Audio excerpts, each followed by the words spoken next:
I'm Cecilia Thornton. I'm 29. The light behind the banquet hall is flat, the sky a hard blue, white folding chairs wait like empty agreements. I stand at the microphone with a hardback folder, stamped contracts on the front, my thumb pressed into the spine. Marissa trembles by a wooden arch half draped in fabric. Blake stands too close to the cake like it's a shield. Caleb Evans, the venue manager, holds a clipboard and keeps glancing at his watch. Dana Morales scrolls her phone with a planner's calm, and Mom and Dad sit in the front row, faces a mix of confusion and something like disappointment. The disc jockey table is powered but silent. Flower buckets never arrived. The photographer's lens cap hangs loose. Servers are stalled at the doorway. I look out at the people gathered and say, plain and steady, I'm going to read the agreements that were broken and the schedule will change now. Before I tell you what led to this moment and how I flipped the power at my sister's wedding, tell me where you're listening from in the comments, subscribe to the channel, and switch on notifications for more family revenge stories. I learned to be useful early, almost before I learned my own name. I was the one who took the early rides to the airport when someone forgot a flight time, who read menus aloud when hands were full, who sat up with a sick cousin and drove home at dawn. Mom called me low maintenance like it was a compliment sewn into my shirt. Dad sent thumbs-up emojis and made quick jokes to keep things light. Praise came when I gave things up. A shift at work, a night out, my savings, even a joke about how I had no time for myself. Nobody asked when I needed help. They asked whether the car would be in the driveway on time. I learned to move quietly through problems, to be the person who smoothed edges instead of being noticed for what I did. Silence became a kind of currency in my family. If I didn't complain, my presence was never a problem. I stayed in rooms because I could be counted on, and that counting felt like the only proof that I mattered. Marissa always had that spark. She walked into rooms like she owned the light and people turned because it was easier than looking away. Teachers, relatives, even strangers praised her for being charming and ambitious. I became the person who fixed the things she left half done, school projects with glitter everywhere, a rental car without insurance, a party without enough chairs. At home, the pattern set itself like grooves in the floor. She'd get applause and invitations, I'd get a quiet thanks and a list of tasks.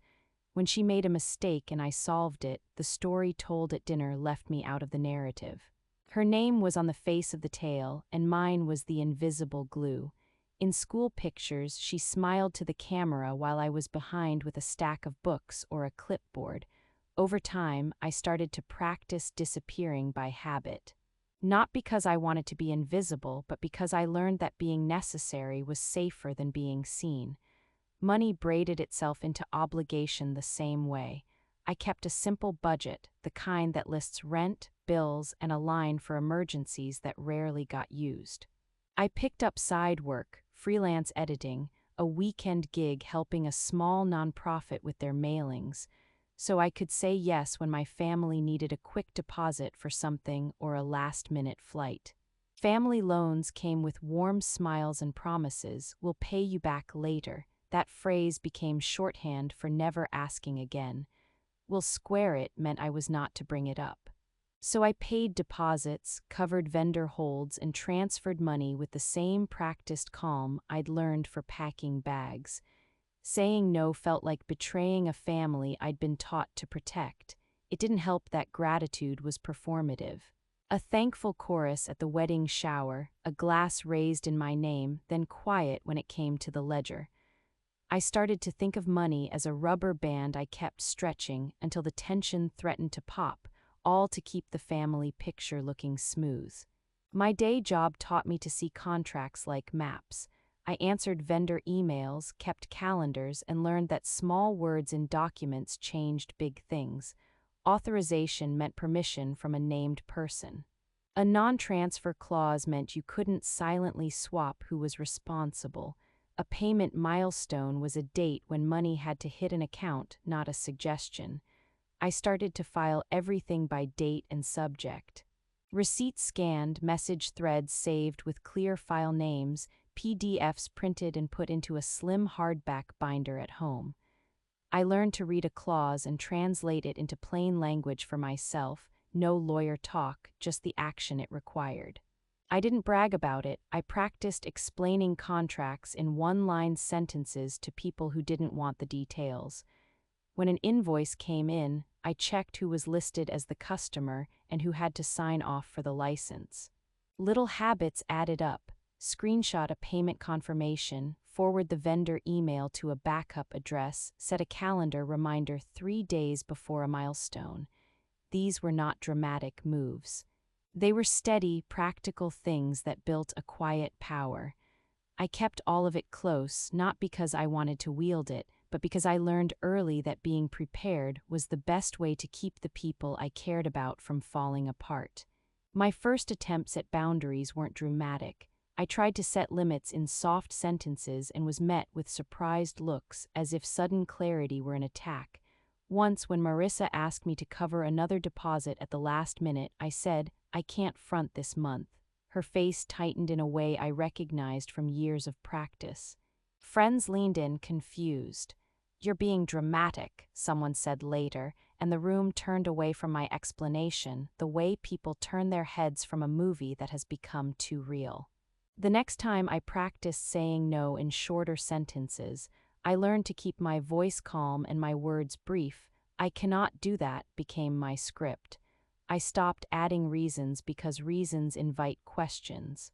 People want drama or explanation, and I discovered they were different things.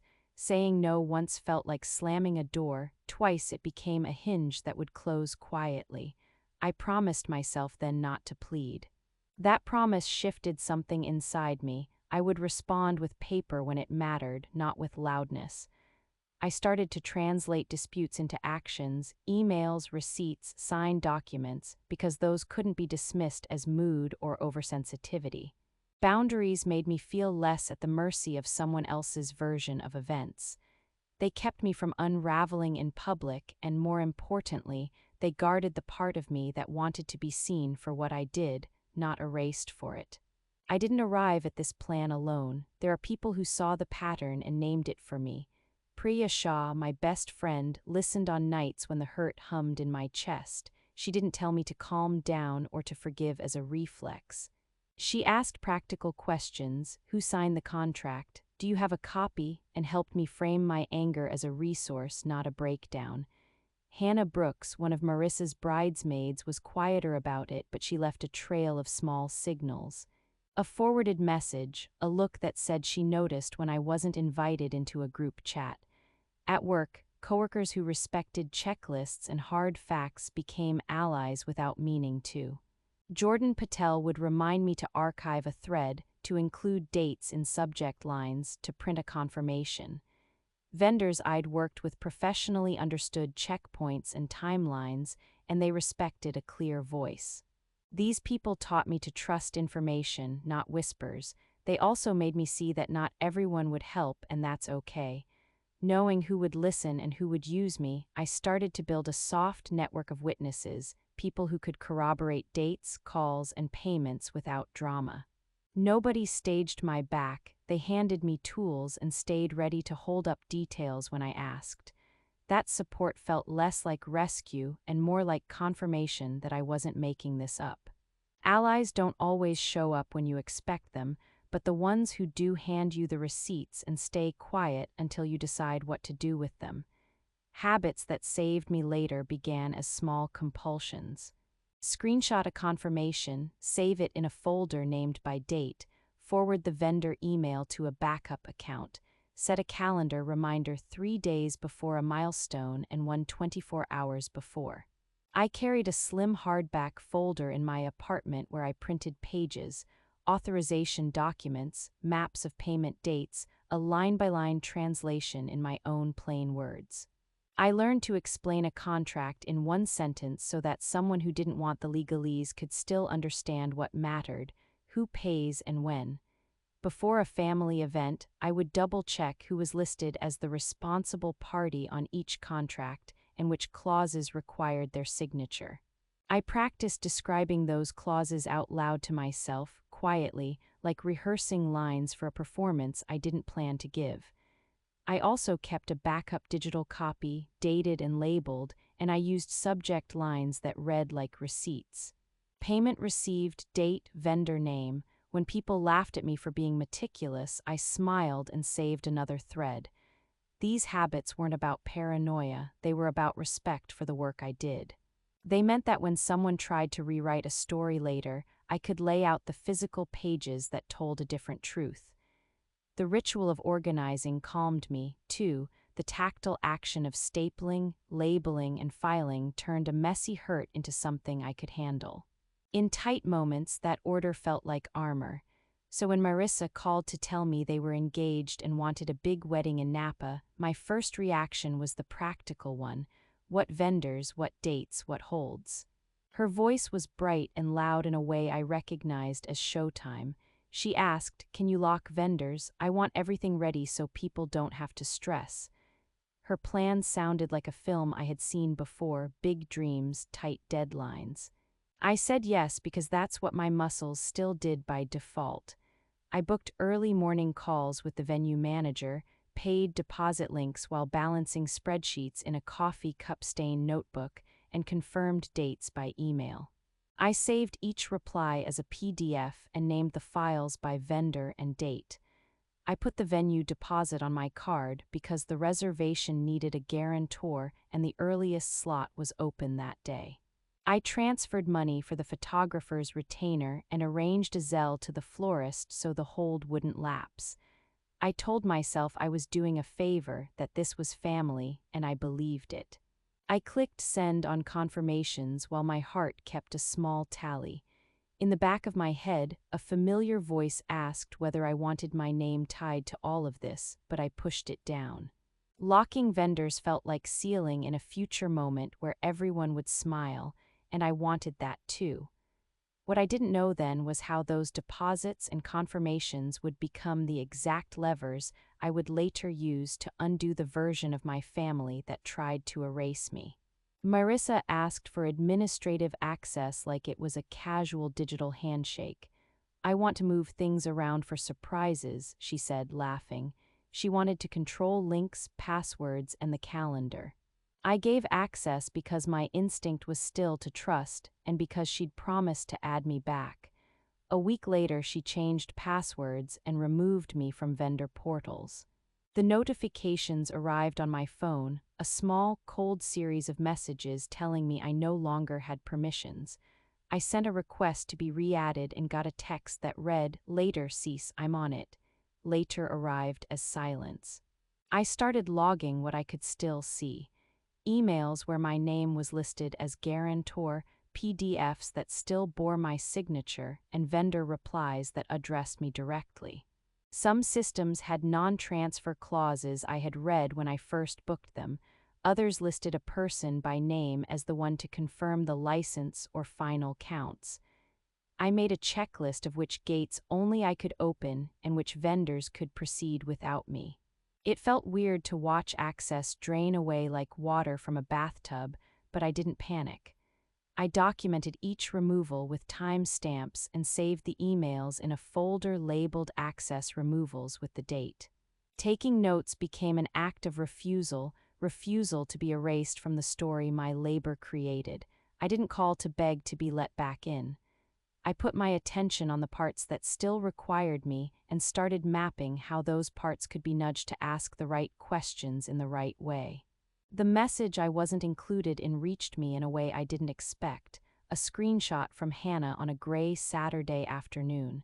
She marked the file with the date and wrote, "Saw this. I'm so sorry." The screenshot showed Marissa in a bridesmaid's chat that I wasn't in, and the line that made the image burn into my memory was blunt. "Cecilia needs to stay away. She'll ruin the vibe." There were laughing emojis and a wave of planning notes below it, as if excluding me was a scheduling decision. I saved Hannah's screenshot, put it in a folder labeled Bridesmaids Chat, and printed a copy. Later, when I replayed the image in my mind, I noticed details. The timestamp, the small gray bubble of a reply I couldn't see, the names of the bridesmaids who had reacted. I reached out to Hannah and she told me who had been there and who had typed what. Some of them were apologetic, some were embarrassed. The exclusion felt surgical, public, and private at once. Being omitted from a group that planned a celebration of family felt like being declared unfit for the very thing I'd been funding and organizing. The screenshot was cold evidence of something more than a snub. It signaled a move to make my presence not merely unneeded but actively unwelcome. I didn't forward it around like a weapon. I kept it as a record, dated and filed, because records are harder to gaslight than feelings. That image would later sit on top of other receipts and make a pattern you couldn't ignore. I told Mom the line hurt, and she sighed into the phone like she was trying to iron a wrinkle out of a tablecloth. "No drama, please," she said, softer than I'd hoped, as if the quiet would make the cut shallower. "We just want everything to go smoothly." Dad texted a thumbs-up emoji to a message telling him I'd covered some deposits. When I explained the amounts, he replied, "We'll make it right later." Those replies were familiar. They smoothed the surface and pushed the work back down into me. Nobody asked for proof. Nobody asked how this felt. They asked mostly whether my absence would spoil the pictures. It was as if the only thing adults cared about was whether the composition looked pretty when the camera clicked. I sent Mom the spreadsheet section for the venue with the deposit receipt attached. She skimmed it and said, "We thought Marissa had it." Dad forwarded me a picture of 2 champagne flutes at a party and a note, "We're working on it." I kept sending receipts and email threads and did not get a single plan to reconcile the payments. The minimized responses felt like a second injury, the emotional equivalent of being handed a plastic bandage after a deep cut. People shuffled responsibility with polite reassurances while the ledger in my bank account sat heavy. I started to wonder if that was how belonging worked in my family. You gave until you couldn't, and then you were quietly excused from the scene. The first time my body registered that this was more than hurt was a small, physical thing. I was sitting on my couch, the spreadsheet open on my laptop, and heat rose up my chest like I had run a little too fast. My hands went cold for a second, the way they do when you wake up from a bad dream. I breathed slowly because that was what I'd been taught to do when something big landed on me. I closed the laptop and opened a new document titled Gates. I listed, one by one, every place my signature or confirmation mattered. Venue liability rider, license confirmation for the disc jockey, the floral retainer with discount terms, the photographer's final milestone. I used red for gates that were still closed to me and green for those that were open. As I wrote, nausea eased into a tight clarity. The heat in my chest didn't feel like shame anymore. It felt like something edged in active energy. My throat tightened, but not from crying, more like from holding a single note until it finished. I tested the first lever mentally. Could I cancel something by sending one short email? Where would that message land? I felt a strange calm, the kind that follows a decision made in the cold light of fact. My hands stopped shaking. I didn't draft a plea. I started writing clear sentences that would do the work for me. The body knows before the stories your mind tells you, and mine told me, without words, that it was time to stop being quietly useful and start being carefully accountable. It was anticlimactic, which was the point. The photographer replied politely that the date would be released back to his calendar and that any further bookings would require a new retainer. No shouting. No late-night texts saying I was destroying someone's joy, just the click of a returned booking slot and a confirmation that a small gate had closed. I printed that reply, stamped it into the folder, and breathed. The world did not end. A quiet boundary had been set, and it felt like a clean thing, like opening a window and letting stale air go. That little test taught me something crucial. The paper did the talking when people couldn't or wouldn't. It also told me where the thicker ropes were tied, which gates would require more careful unfastening. I slept that night with a different kind of rest, not relief, not yet. Just the calm of someone who has checked a lock and knows it will hold. The final straws came in small doses and stacked fast. Dana, the planner, started treating me like an invisible assistant who happened to be available. She used words like support staff in a tone that would have been funny if it hadn't been so exact. At a coordination meeting, she handed me a clipboard and asked me to fetch water for the vendors, calling me helpful in the same breath as instructing me not to worry about the contract questions. Marissa, meanwhile, began to place me in the margins. She assigned me a cheap dress she picked online and told me my speech would be a short, sweet bit during reception cleanup. She literally told me not to expect a seat at the head table. There was already a tab for family-honored guests, and mine was nowhere in it. I kept my face neutral. Inside, a slow, cold tide of clarity replaced the familiar ache. This wasn't a misunderstanding or stress, it was a pattern. I set the start date for my plan that night. No announcements, no threats, but a private calendar entry that I would honor with actions and documents. I would not make a scene. I would set the rules in plain lines on paper, and I would let people react to what the papers said. The dress fitting happened in a boutique with mirrors that turned the room into a roomful of small possibilities. Marissa brought half her bridesmaids and a couple of her friends, the air buzzing with perfume and that soft, excited sound people make when they're choosing something they believe will change everything. The clerk had a measuring tape around her neck and pins in a little wrist bracelet. I stood where they told me to, which in practice meant a step behind the cameras, smoothing fabric and holding a folded hem while mirrors multiplied my profile into a dozen small gestures. Marissa smiled and, as someone tried a sample dress on a mannequin, joked about my frame, public jokes she knew would get laughs. "Stay behind the camera, Cease," she said loud enough for the mirrors to catch it. The bridesmaids laughed as if to confirm the joke. A phone was half raised and recording the room from over a shoulder. My throat tightened. I could feel the heat rise at the back of my neck the way blood pushes when you're embarrassed. I didn't cry. I smiled because that's what you do in a place full of sequins and small ceremonies. But when a clip of me smoothing a train later showed up on someone else's feed, the caption read something like "Always the helper," which turned the action into a role. The sound of people laughing at a door that closed on you is different from the sound of people laughing with you. It was humiliating in that low, domestic way that teaches you early that your labor is invisible until someone else decides to make it visible on their terms.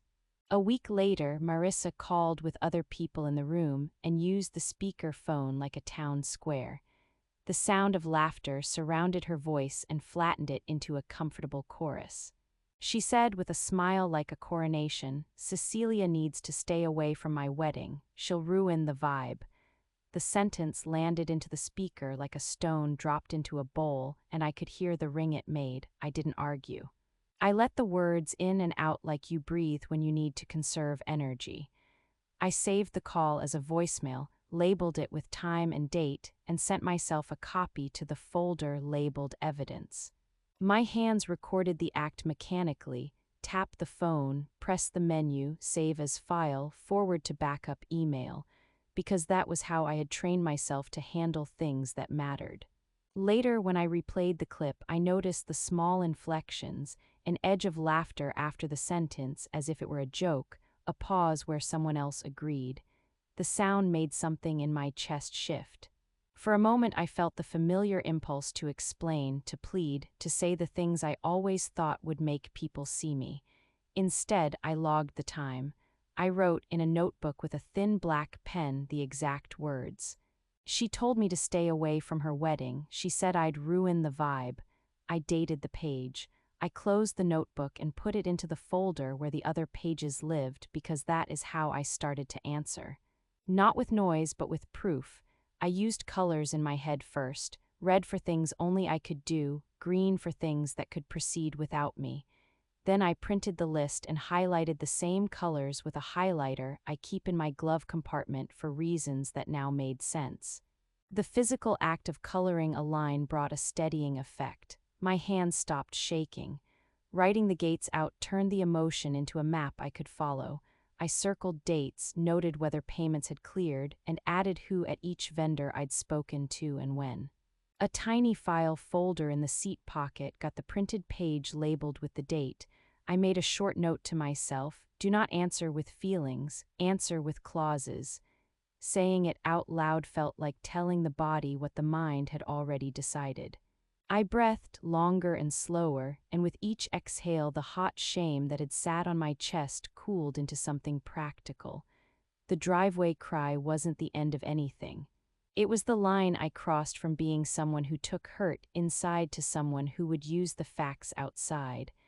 I closed the laptop and put the folder into my bag because maps are only useful when you keep them with you. I built the paper wall like a mason who knows she only needs to keep one side standing.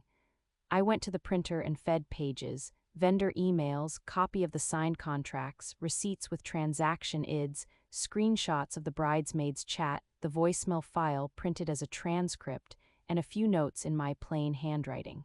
The smell of toner and warm paper filled the small kitchen of my apartment, and the steady hum of the machine felt like an ally. For each vendor, I wrote a one-line summary in bold at the top of the packet: no legalese, just the action. DJ will not play without license confirmed by named party. Venue cannot transfer reservation without guarantor consent. I numbered pages and made a table of contents because an argument is easier to lose if people can't find the right page. I created little envelopes and labeled them with names: Mom, Dad, Marissa, Blake, and slipped a copy of the relevant packet into each so whoever opened it later would have the facts before they had excuses. I used sticky tabs to mark the worst pages and made a master index in the front of the binder. I also made a digital backup, dated and sent to 3 separate email addresses I controlled. The tactile routine of stapling and aligning pages calmed a nervousness I had carried for years. Organizing the paper was like organizing the feeling into a shape that could be understood. I didn't plan to wave these packets at anyone as a threat. I made them because paper keeps its shape a long time, and because when people try to rewrite history, a clear set of pages is harder to rearrange than a memory. The wall wasn't for show, it was for survival. The first time I used that wall as a weapon, it was small and surgical. I chose the vendor whose service hinged on a confirmation only someone listed as the authorizer could supply: the disc jockey's license confirmation. I wrote a short email, printed on my firm's letterhead because it carried a tone of weight, that said, in one line and no more: I revoke authorization to confirm the disc jockey's music license effective immediately due to unauthorized removal of administrative access. I cited the clause in plain language and attached the relevant page from the contract that named me as the authorizer. I hit send and told Priya I'd called the DJ as a courtesy to explain I'd also emailed. The disc jockey replied within the hour asking for clarification and confirming he would not play without the named author's written confirmation. The response was calm and matter-of-fact, which I wanted. No drama, no personal attacks, just a vendor doing his job by the rules laid out in ink. He told me how he would proceed. He would release the playlist hold and not mix copyrighted songs in the set without written confirmation. I printed that reply and slipped it into the packet. The boundary felt clean, like closing a door on a draft. I wasn't shutting anyone out because I wanted to punish them. I was closing a loop that was letting other people use my name without asking. It was better for me, for my credit, and for the plain truth of what I had done. That first act taught me the value of one-sentence emails and of letting a contract speak for you. After that, I made a quiet promise to myself and to the folder in my bag: I would not raise my voice in public. I would not post the story online. I would not send a flurry of dramatic messages that could be manipulated or turned into evidence of my instability. Instead, I would let the paper move through rooms like a neutral witness, and I would keep my voice low and precise when it mattered. I wrote the promise on a sticky note and put it on the inside cover of the binder: quiet, clear paper. I slept with the binder on my nightstand the first few nights, a ridiculous, literal thing to do that felt oddly right. I also told Priya what I planned because saying it out loud to one person who understood felt like a safety valve. She said, "You don't have to do this alone," and then she sat with me while I rehearsed one short speech I might say if I had to stand and speak in front of people. The speech was 3 sentences: fact, action, boundary. I practiced it until the rhythm matched the color coding of the folder. Keeping the promise was harder than I thought in private moments when anger bubbled up, but every time I wanted to send a heated paragraph, I opened the binder instead and leafed to a page. The sight of the stapled receipts, the highlighted clauses, and the tidy table of contents satisfied me in a way shouting never would. The promise didn't make the hurt go away. It made the hurt accountable. It turned my energy from something messy into something that, when called, would stand up straight and hand you evidence. That quiet discipline felt like reclaiming a name that had been used without consent. It felt like the first day in a new kind of house where I no longer had to do all the decorating on credit.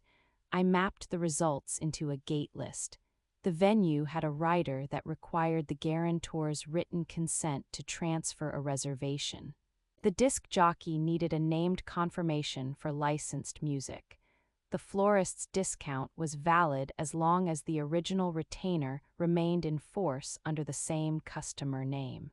The photographer would release final images only after the final milestone payment cleared and the contract was signed by the listed payer.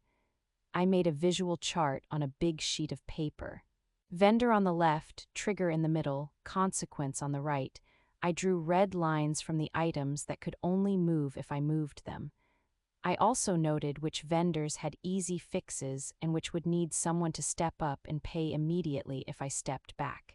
The act of mapping made it clear where leverage existed and where liability would land if services were interrupted.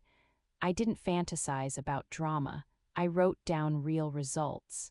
Cancellation fees, requote prices, and the exact language in the contracts that assigned responsibility. By the end of the night, the folder looked like a map to a locked house, and I knew which keys I held. Protecting my money felt practical. I opened a new bank account in my name and moved funds I would need for any expected refunds or chargebacks out of the account I'd been using to front deposits. I closed sharing settings on my payment apps and removed any saved cards from accounts that the family might try to access. I froze auto-pay links on my old account and set up text alerts for any attempt to charge that account above a small threshold. I printed out the transaction history showing deposits I had made, with the transaction IDs circled and matched to the vendor receipts in my packet. I also prepared a chargeback folder. Copies of receipts, dates, email confirmations, and the little notes from vendors acknowledging payment. If a refund didn't come, I wanted to be ready to dispute the charge without having to hunt down a single email. I set spending limits in my phone and asked my bank to flag anything unusual. I traced who could be billed if I walked away. Marissa and Blake would need to link cards, or Mom and Dad would have to step in, and I listed timelines for that switch on my chart. I also spoke with vendors to confirm, in calm emails, how they would treat a change in the responsible party. Those confirmations were small sentences that became proof. We require written confirmation from the named payer to change billing. I printed each reply. The mechanics of money are not romance, they are paperwork, calendars, and the steadiness of an email server. Doing that work felt like building a moat. I hired Alicia Park for a paid consult because I wanted what I had to be airtight. She read my packets in a single afternoon, and then we sat in her office where the light came through a narrow window and made a line on the floor. Alicia asked questions that turned my notes into legal points without turning them into a courtroom script. She confirmed what I suspected. Where a contract named me as the authorizer, I had the right to withhold confirmation. Where a non-transfer clause existed, the venue couldn't lawfully accept a new responsible party without my consent. She explained, in plain words, what a lawyer would do if the situation escalated. Send a formal notice, document attempted transfers, and preserve the timeline. I paid her for the clarity, and for a short letter she drafted that revoked any authorization I had previously given to use my name or credit for these bookings. The letter was simple, one page, and said only what I needed. I am revoking authorization to act on my behalf, and any changes to contracts that name me must include my written consent. Alicia stamped the letter with her firm's header and suggested we file a copy with the venue and with any vendor that required it. She also walked me through the exact phrasing to use in emails so vendors wouldn't be confused. Don't accuse, she said. State facts, attach proof, ask them to confirm receipt. We practiced a single line I could use over and over. Per contract clause X, I withdraw authorization effective immediately. Please confirm receipt in writing. That line felt cold and efficient in my mouth. Alicia advised me to save every reply as a PDF and to archive the emails in a locked folder. She offered to send a short notice herself to a vendor or two if things escalated, which I took as insurance rather than threat. The legal step was not about lawyering up to humiliate my family. It was about protecting my credit, my name, and the truth of what I had already paid.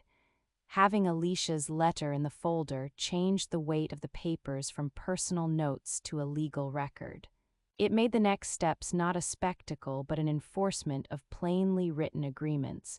The disc jockey was next. I called, and his voice sounded tired from 100 canceled gigs. I explained calmly that I had withdrawn license confirmation and asked whether he needed anything else from me to pause. He told me he would release the playlist hold until he got a written confirmation from the named authorizer.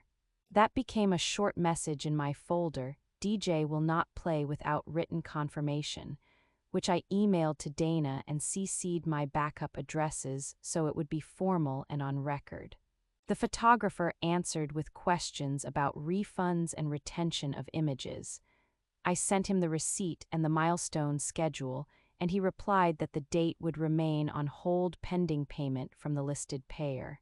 The caterer forwarded a screenshot of their payment portal showing a missed milestone and offered options: pay now or the menu might change. I asked them to confirm those options in writing and saved their reply. Every call ended the same way. I asked for a line that could be printed, saved, and shared. If a vendor tried to guess what might happen or to cajole me back in, I redirected them to the clause and asked them to confirm receipt by email. If anyone said a change had been requested, I asked for the name and date and then forwarded that email to my backup and to Alicia. I kept the tone almost boring on purpose. If my messages sounded like a spreadsheet and not an accusation, they landed as a process and not a tantrum. I wanted the vendors to be the ones who enforced the rules I had paid for, and one by one, their short emails became the stitches holding my case together.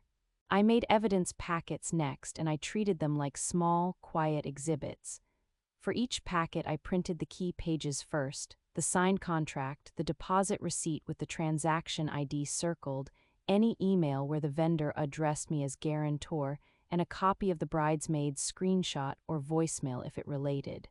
I wrote a one-line summary on top of each packet in plain English: no legal terms, just actions. Venue cannot transfer reservation without guarantor consent, and numbered the pages so anyone could follow the trail.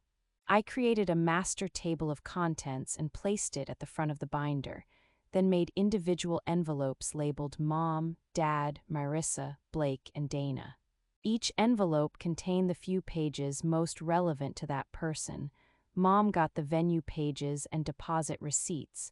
Marissa got a copy of the bridesmaid's screenshot and the packets that showed who had paid what.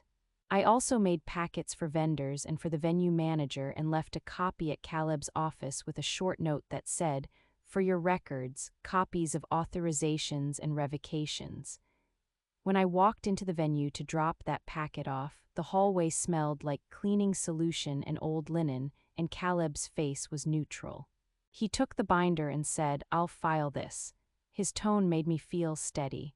I scanned everything into a digital folder, labeled by vendor and date, and sent copies to 3 email addresses I controlled. I kept one physical binder and a slim one in my bag at all times.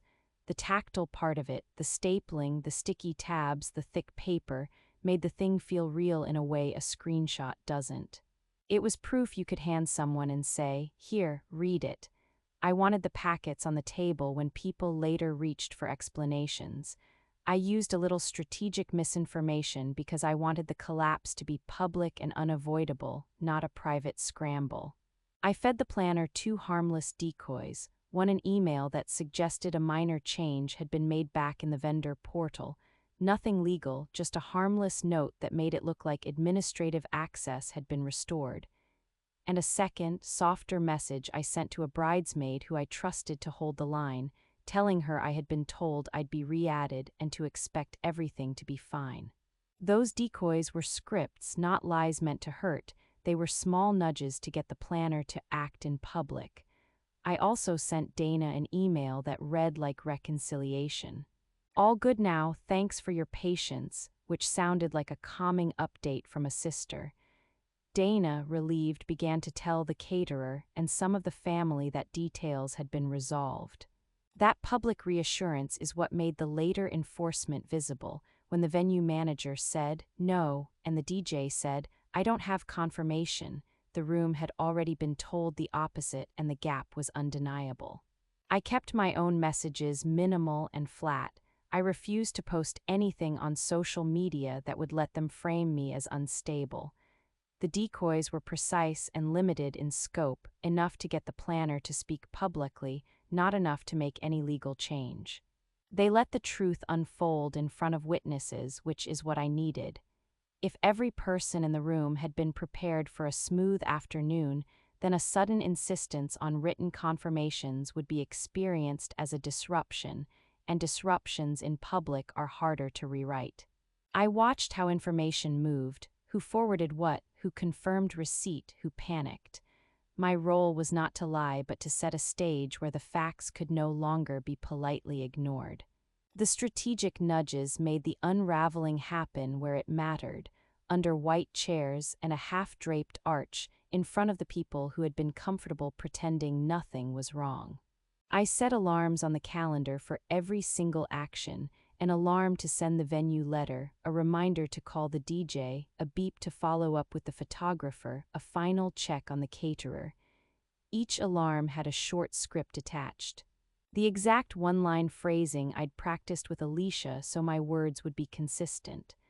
I also scheduled 2 small gestures to keep optics on my side, a neutral, calming email to the planner that implied everything was resolved, and a short text to a trusted bridesmaid asking her to expect a normal day, nothing dramatic.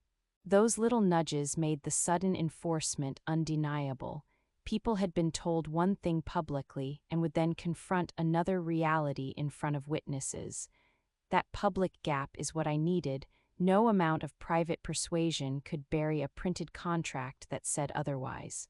Keeping my head clear was as much a plan as the timeline.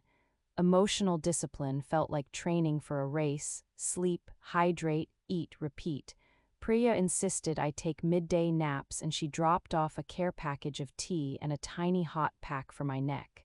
I meditated 5 minutes a day even when the urge to spin felt loud. That 5 minutes kept my voice steady and my hands from making extra motions. I rehearsed the speech until it fit my skin like a glove, 3 sentences with a simple cadence. Facts, action, boundary. I wrote them on the inside cover of the binder in black ink and practiced speaking them while walking around my apartment so the words would feel natural and not performative. I told myself in the mirror that I would not chase drama. If someone lashed out, I'd breathe and hand them a packet. If someone yelled, I'd wait until they stopped and then ask the venue manager for his written position. I told Priya to text only once if they tried to bait me. No replies meant the bait wouldn't stick. I chose neutral clothes for the day, a plain blouse, no jewelry that could be pointed at as too much, shoes that wouldn't click like a staccato metronome. I wanted my appearance to say, simply, I'm here to do a job, not to be the caricature they could write a story about. The binder stayed in my bag like a heartbeat. On the morning of the event, a hush spread across the property like fog. Guests arrived and found half-set tables, white chairs clasped in uneven rows, servers lingering by the doorway with question-mark faces. There were small, awkward silences where there should have been music and a soft, ordered energy that had shifted into a low murmur. I watched people notice details: a lack of centerpieces on some tables, an empty disc jockey booth with cables coiled like a small, patient animal, a photographer hovering without the confident click of lenses. Conversations started as casual check-ins and slid toward puzzled questions. "Is this normal?" someone whispered, and the whisper made a small ripple. Phones came out because phones always come out. People filmed the absence the same way they film a sunset, because documentation feels like an antidote to surprise. Aunts leaned forward and asked Mom what was happening, cousins exchanged looks, and a few older guests scanned for authority like birds searching for a tree limb. The white arch looked less like promise and more like a prop without the finishing touch. People began to look at the front row where Mom and Dad sat, as if they might press a button and someone would make it right. Nobody looked at me yet, nobody knew I was the one who would. Caleb met me at the service entrance with a clipboard that held paper thicker than I expected. He'd read my certified letter and the binder copies I'd left at his desk, and his face was the kind of calm you get when you have a job to enforce. "We haven't received a signed rider to transfer liability," he said, eyes even, hands folded over the clipboard. He did not look surprised. He looked like someone who had read the manual and was following it. I handed him a copy of Alicia's revocation and the packet that showed my authorization line. He flipped pages, matched dates, and then said the words that made the room's hum sharpen. "Under the current contract, without written consent from the named guarantor, we cannot proceed as if there's a new responsible party." The phrasing was plain, bureaucratic, and final. Guests who had been murmuring drifted toward the entrance, and in the distance I heard the low sound of a phone snapping a picture. Caleb explained the practical details. Vendors could still perform if new contracts were signed and payments made to them directly, but that would take time. Any transfer would require new signatures and likely new fees. He asked, politely but insistently, who would take financial responsibility in the next hour, and the silence after that question stretched like a held breath. My father looked at Mom looked at Marissa. Marissa's face went slack as if someone had turned off a light behind her eyes. Dana shuffled papers and made small calls, trying to buy time, and the servers took their places with a stiffness that made them look like props too. The DJ, who'd been warming his deck, closed his laptop and said he couldn't play without the written confirmation our emails had requested. The florist called to say her van was rerouted because of an address mix-up, and her voice held a tight professionalism that made the logistics sound simple and blunt. In that moment, the scaffolding of the day, the email strings, the authorizations, the small checks, showed up as the thing the celebration actually relied on. For the first time, people could see the invisible work as something that required names, signatures, and money. Caleb kept his voice even as he described the options, and for a brief, sharp second, I felt the power of the paper in my bag like a physical thing under my ribs. The florist called from the van while buckets of stems were still on their way. Nolan's voice was tight. "We need a new billing name to honor that discount," he said. When I told him the billing name had changed without my signature, he paused and asked for a requote. "I can still get you roses, but at a different price, and I need full payment now to hold them," he said. I heard the scrape of the van door and thought of the empty arch. The planner tried to explain that someone would wire the balance, and Nolan asked for a name and a phone number. There was no quick transfer with the mouse click he'd pictured. Someone had to sign, someone had to pay, and those things take time. The van rerouted, and the little knots of stems in the back sat unarranged for a moment longer than they'd planned. The hush at the venue had texture now. It smelled faintly of cut grass and of cloth that expected to be fluffed into flowers. The caterer came with a tablet showing the payment portal like a shrine of numbers. I walked over because the display was a simple fact. A milestone had not cleared. The head server at the tent kept glancing at the screen, and the chef on a smoke break frowned when I asked questions. "We kept the menu, but if the milestone doesn't hit, we have to change plates," the caterer told me. "We can do fewer hors d'oeuvres, or we can serve a simplified main, but someone needs to confirm payment." I showed him the receipt I'd paid and the payment IDs matched. He swiped his finger across the tablet and marked the milestone as pending until the next clear payment came in. In the photographer's corner, Trevor had his camera on a tripod, hands folded. He asked who would sign the release for the final images and who would be billed. When I handed him my copy of the contract showing my retainer and the unpaid milestone, his expression changed from professional neutrality to a soft, helpless look. "Without that final, I can't deliver final galleries or edit in the timeline we've discussed," he said. The pause expanded. Suddenly pictures, food, and music were elements that required a name and a stamp, not just will and desire. I opened the binder at the microphone because sound makes facts land in a room. The paper felt strangely warm in my hands. I read, slowly and without flourish, a few short passages that mattered. The line where the venue required guarantor consent to transfer liability. The sentence naming me as the only person authorized to confirm the disc jockey's music license. The clause that said discounts were void if the original retainer changed hands. I didn't read every page. I read the ones that would stop a rumor and start a conversation.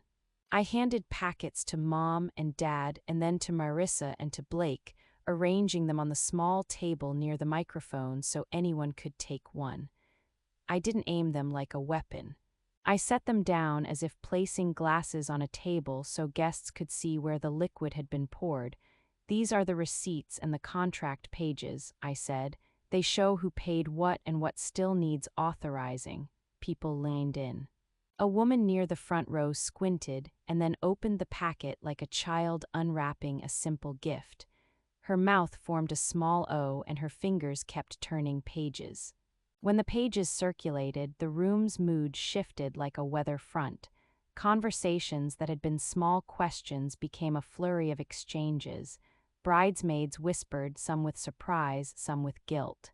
An aunt who'd been chatting with Mom turned her packet over and ran a finger down the list of payment dates. Eyes moved from Marissa to Mom and back to the binder on the table. Someone pulled out a phone and began to film quietly, not to post but to keep for later. The whispers grew into a dozen small understandings. This was not chaos caused by bad planning. It was a series of choices with names attached. Faces changed. Some relatives folded their arms like shields. Others leaned forward as if to read the story for the first time.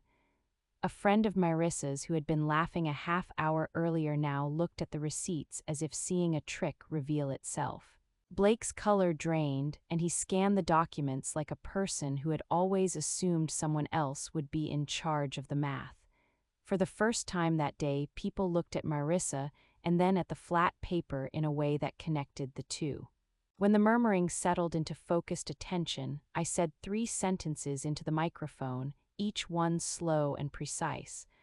"I am withdrawing my labor, my name, and my money from this event," I said, letting the words sit. I watched Mom blink, then watched the page in front of her. "I love our family," I said, and it seemed important to say love out loud, but I will not be used again as an unpaid guarantor. I opened my hand and set the binder down like a quiet thing. "If anyone intends to use my name or my credit in the future, they will receive a formal letter." The last sentence felt like a hinge closing. No one shouted. There was a strange intake of breath as if people were waiting to see whether a storm would hit or dissipate. My voice did not shake. It wasn't cold. It was the sound of someone who'd practiced the words until they matched the weight of the pages. I folded my hands and stepped back from the microphone, letting the documents and the silence do what my anger might have done if I'd raised it. The concrete consequences arrived in a neat stack of invoices and emails that evening and over the next few days. Caleb's office sent a formal note confirming the venue's position and attaching the rider that had to be signed to transfer liability. He included a billing statement that showed cancellation or transfer fees would apply if another party attempted to claim the reservation without the proper paperwork. The florist emailed a new quote with a full-price line item and a deadline for payment to hold stems. The price had jumped because the discount tied to the original retainer name was void. The disc jockey sent a short, professional note that he couldn't play copyrighted music without the written confirmation, and that if someone wanted him to proceed without it, they'd have to pay for a separate licensing service and sign a new agreement. Trevor, the photographer, sent a calm message that the final gallery release was on hold until the milestone cleared and that any late processing would incur a rush fee. The caterer laid out options in plain terms. Pay now for the original menu or accept a pared-down service at a different price with a new invoice to be signed. Some guests left as details settled into numbers. There were relatives who stood by the food tent and helped fold chairs, who moved like practical people in a small storm.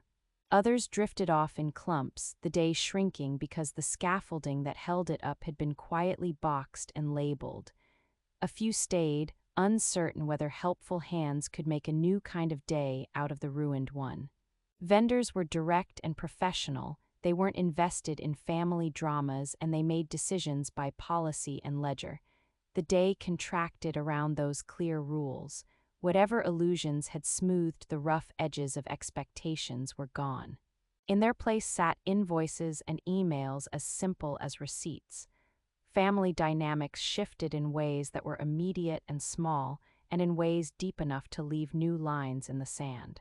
Relatives who had once ignored the work I did now sifted the pages as if finding a new map to read. Some nodded at me with a new, awkward respect that trembled between apology and appraisal. Others who had previously smiled as if everything were fine now kept their distance, their eyes avoiding mine like someone who'd seen the underside of an arrangement and didn't want to be implicated. Mom and Dad told me they hadn't known the details. We did not know cease, Mom said twice like a mantra to make a particular fault sound less intentional. Dad's answer was quieter. He sent a text that tried to be practical and said, "We're going to sort this out with Marissa." I didn't debate them. There was no volume to this moment for me, no need to shout so someone else could feel seen. Their surprise was not my responsibility to unpack. If what I wanted was acknowledgement, I already had it in the packets I left on Caleb's desk and the way vendors had copied me on replies. Socially, things rearranged themselves with predictable gravity. Friends who had always relied on my steadiness reached out with practical offers. Priya texted a schedule for a dinner she wanted to host, and Jordan offered to help me scan and back up the files I kept. A couple of relatives were quietly angry.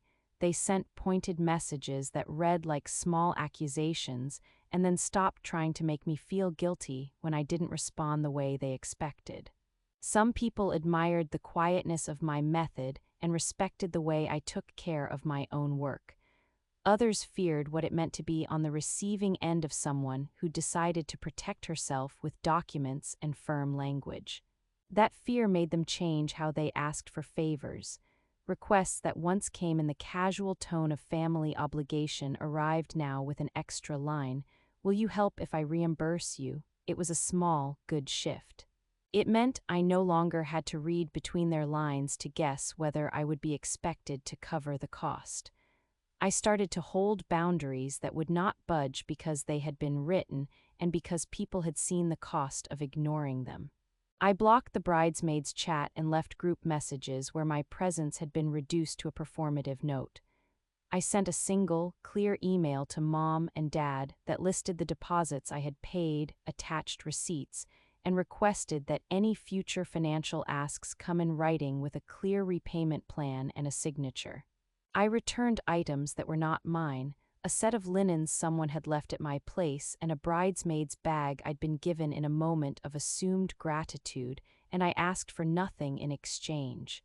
I made a rule. No more verbal loans, no more implied gratitude that evaporated when bills arrived. For people who needed clarification, I wrote one sentence and tried to keep it polite.